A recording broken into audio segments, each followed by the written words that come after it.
जीवन का अंतिम सत्य मृत्यु है। हमें पता है कि एक दिन सभी को यह शरीर त्याग कर जाना है।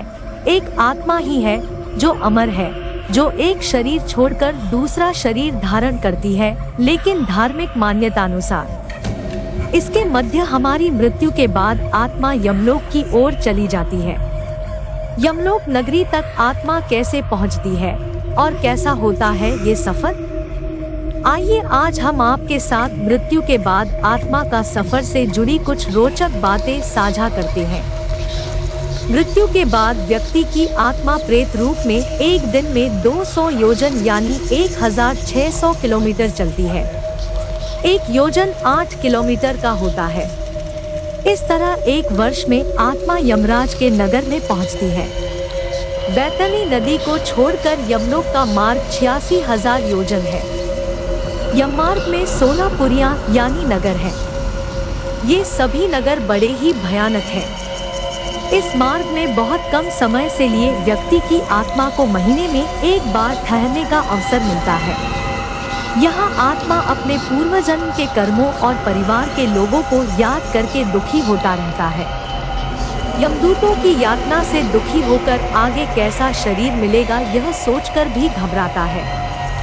यममार्ग में कई नरक हैं, जिनमें कुछ नाम है अंधतम और ताम्रमय। अंधतम कीचड़ और जोंक से भरा है, जबकि ताम्रमय तपे हुए तांबे जैसे गर्म है। इस मार्ग से जाते हुए पाप कर्मों को करने वालों की आत्मा दुख पाती है। यमराज के भवन पर धर्मध्वज नाम का द्वारपाल पहरा देता है। यही चित्रगुप्त को पापी लोगों की आत्माओं के यमलोक में आने की सूचना देते हैं। यमलोक के द्वार पर 2 भयानक कुत्ते भी पहरा देते हैं, जो पापियों को देखकर लाल आंख किए उनको झपट लेना चाहते हैं। यमराज के दरबार में ब्रह्मा जी के पुत्र श्रवण और उनकी पत्नी श्रवणी निवास करते हैं।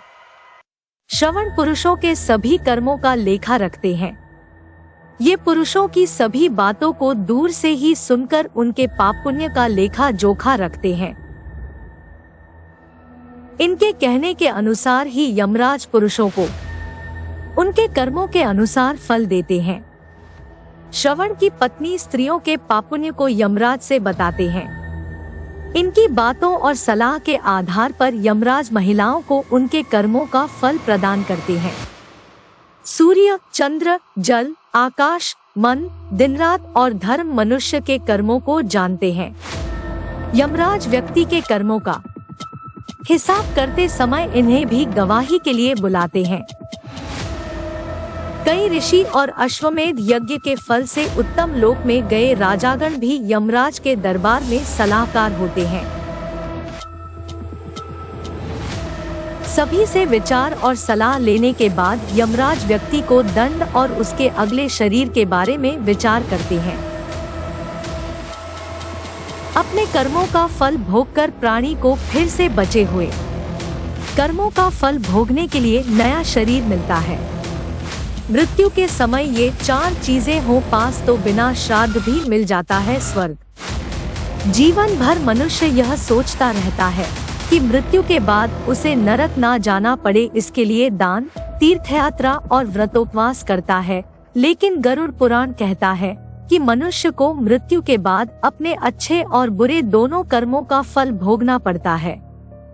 यह जरूरी नहीं कि आप बहुत व्रत और दान करें, दूसरी ओर पाप कर्म भी करें तो आप पाप के दंड से मुक्त हो जाएंगे एंड आपको दोनों ही कर्मों का फल बारी बारी से भोगना पड़ेगा। लेकिन गरुड़ पुराण के 9वें अध्याय में एक उपाय बताया गया है जिससे मनुष्य को बिना कुछ किए स्वर्ग में स्थान मिल जाता है। पक्षीराज गरुड़ से भगवान विष्णु कहते हैं कि मृत्यु के समय जिनके पास 4 चीजें होती हैं, उनके पास यमदूत नहीं आते और व्यक्ति की आत्मा को स्वर्ग में स्थान मिल जाता है। नंबर 1, तुलसी का पौधा। पुराण में बताया गया है कि जिस घर में तुलसी का पौधा होता है वह घर तीर्थ रूप होता है। तुलसी की मंजरी से युक्त होकर जो व्यक्ति प्राण त्याग करता है वह यमलोक नहीं जाता है। इसलिए मृत्यु करीब जानकर परिवार के लोगों को तुलसी के पौधों के पास व्यक्ति को लेटा देना चाहिए। मरने वाले व्यक्ति के माथे पर तुलसी के पत्ते और मंजरियों को रख देना चाहिए। व्यक्ति के मुंह में भी तुलसी के पत्ते रख देना चाहिए। इस प्रकार से मृत्यु होने पर व्यक्ति यमलोक नहीं जाता है, इन्हें स्वर्ग जाने का अधिकार प्राप्त हो जाता है। नंबर 2, गंगा जल। सामाजिक मान्यता है कि मृत्यु के समय व्यक्ति के मुंह में लोग गंगाजल डाल देते हैं। गरुड़ पुराण में बताया गया है कि मृत्यु को करीब जानकर जो लोग मरने वाले के मुख में गंगाजल डाल देते हैं, वह मरने वाले का बड़ा उपकार करते हैं। गंगा भगवान विष्णु के चरणों से निकली है और पापों का नाश करने वाली है। गंगाजल धारण कर जो प्राण त्यागता है वह स्वर्ग का अधिकारी हो जाता है। पुराण में यह भी कहा गया है कि दाह संस्कार के बाद अस्थि को गंगाजल में प्रवाहित करने से जब तक व्यक्ति की अस्थि गंगा में रहती है तब तक व्यक्ति स्वर्ग में सुख से रहता है। नंबर 3, तिल। भगवान विष्णु ने गरुड़ जी के कहा है कि तिल उनके पसीने से उत्पन्न होने के कारण पवित्र है। मृत्यु के समय मरने वाले के हाथों से तिल का दान करवाना चाहिए। इसके दान से असुर, दैत्य, दानव आदि भाग जाते हैं। मरने वाले के सिरहाने में काले तिल को रखना चाहिए, इससे सद्गति प्राप्त होती है।